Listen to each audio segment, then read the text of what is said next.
Hello, I'm Chris Pedersen, and this is Stock Watch on Wednesday, the 10th of July, 2024. All information is general advice and may not be suitable for you. Always consult your advisor before making any investments. All questions from viewers should be sent to stockwatch@fnn.com.au. Here are a few of my market observations. First off, there is still an expectation of an August rate rise by the RBA. I'm not so sure it will happen. We'll find out soon. The ASX 200 is still over 7,800. This is as of last night. We're underperforming most markets around the world. Be careful of iron ore companies. There's better opportunities elsewhere in my view. Iran elected sort of a moderate as president over the weekend. This reduces the Middle East risk a little bit. I wouldn't say it's eliminated completely. France went left, UK went left. So what's all this in the press about Europe going right? This is like the financial markets. Just because the press is saying something in all their headlines doesn't necessarily mean that's the way to invest. Westpac came out with their Consumer Sentiment Index. Take a look at it. It's not doing so well. It's still way down. These are the cheapest countries to retire in, supposedly. Well, some of these are attractive. Some I would have nothing to do with. The Brazil inflation history. Well, the reason I added this in today is because Argentina is going through a hyperinflation period. And what we see is in the 1990s, they were able to deal with it. The draconian economic measures, but also they changed their currency. This is what Argentina needs to do.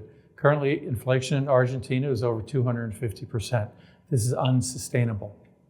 UK sees light at the end of the Brexit tunnel. This chart shows that the economy is starting to improve. ASX resource companies the past 2 years, well, I wouldn't necessarily be jumping up and down if that was my only investment. Resources is only one sector. Do not put all your eggs in one basket because resources have been lagging. 3 companies that caught my eye I want to share. First is Jones Lang Group. Code is JLG on the ASX and it's currently trading around $5.90. This is a 5-year chart. It doesn't look all that promising. The reason I'm looking at it is because Citibank came out with a report and they had a pretty high price target. Let's look at the numbers. Citi has a price target of $7.85. This company has a market cap of $1.6 billion. So it's not some small cap company. The revenue growth for each of the next 3 years is 15% per annum, which is attractive. The earnings per share growth, though, during this period is only 8% per annum, which is better than a lot of big cap companies, by the way. The dividend growth is also around 8%. Now we look at the PE. Looking at the PE on the 2025 and 2026 earnings estimate, I averaged them. It's 23.1 cents. It's a 25 times PE. The yield on the dividend, which I also averaged between 2025 and 2026, is only 1.8%. Free cash flow is around 5% and the payout ratio is a little less than 50%. What this company does is it's building and restoration services, often insurance rebuilds. I rated a buy halfway because one, the chart looks terrible. Maybe there's something the market knows that I don't know. If the company starts to show better numbers and the chart starts to show pricing ticking up and there's earnings per share increases, price target increases, then I would maybe go full weight. Macquarie Technology Group, code on the ASX is MAQ. It's currently trading around $95. This has a phenomenal 5-year chart. These numbers are by Canaccord, and the market cap is $2.4 billion. Canaccord has a price target for 12 months out of $118. That's what caught my eye and why I decided to drill into it. The revenue growth for each of the next 3 years is 8.3% per annum, but the earnings per share growth during this period is excellent at 19.8% per annum. It pays no dividend. On a PE basis, the 2026 earnings estimate of $1.50 is a 63 times earnings. This is expensive. It has no yield. Free cash flow is around 3%, and it has no payout ratio because of no dividend. Macquarie Technology Group is one of Australia's largest based data centers, cloud, cybersecurity, and telco companies. It's a crowded space right now. I think it's expensive. I rate it neutral.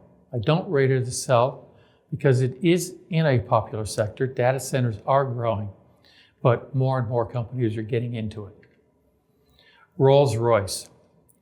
This is the company that everybody loves their cars. Trades on the London Stock Exchange.